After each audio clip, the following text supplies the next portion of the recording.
The moon cast an eerie glow over the abandoned Carnation Asylum, its once proud facade now crumbling beneath a web of gnarled ivy. Isabel, a young documentarian with a penchant for the paranormal, stood at the gate, her camera aimed at the ominous structure. "Are you sure about this, Izzy?" called out Jake, her steadfast yet skittish cameraman, shivering in the chilly night air. Isabel nodded, a thrill coursing through her veins. "This place has a history, Jake. People say it's haunted. And tonight, we're going to prove it." The duo crept through the iron gates, their footsteps echoing in the silence. The inside was a labyrinth of shadows, peeling paint and tarnished brass fixtures whispered of a grandeur long gone. They moved cautiously, each creak of the floorboards raising the hair on the back of Jake's neck. As they ventured deeper into the asylum, the air grew thick with an unwelcoming chill. The corridors seemed endless and labyrinthine, each one harboring more decay than the last.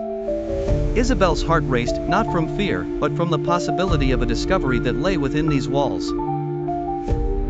They entered a room once labeled Ward C, a name barely legible under years of neglect. As light from the camera swept across the desolate space, movement caught Isabel's eye. At first, it seemed like a trick of the light, but there it was again, a silhouette darting into the shadows. "Did you see that?" Isabel whispered, excitement coating her words. Jake reluctantly followed her gaze but saw nothing. Yet, within his mind, doubt turned into unease. As they filmed the room, a sudden clattering behind them made them whirl around. A rusted wheelchair stood inexplicably in the middle of the corridor. "We need to leave, now," Jake insisted, panic spilling into his voice. Isabel, unfazed, stepped closer to the wheelchair.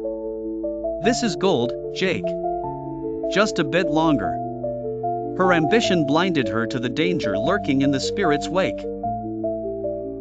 Suddenly, the lights flickered, casting grotesque shadows that danced along the walls. A cold gust whipped past, knocking Isabel's camera from her grip. She and Jake crouched, their breath visible in the now freezing air. From the depths of the hallway, a chilling laugh echoed, a sound that belonged neither to the living nor the mechanical echo of time.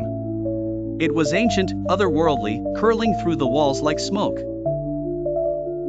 With a courage born more of grit than sense, Isabel reached for her equipment, but the weight in the room changed.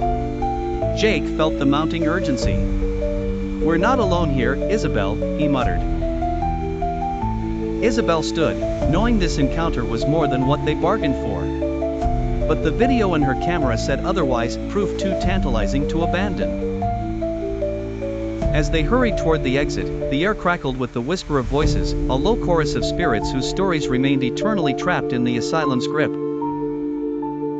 They stumbled out into the night, forever haunted by what they had awakened, the asylum looming behind them like a titanic tombstone of lost souls.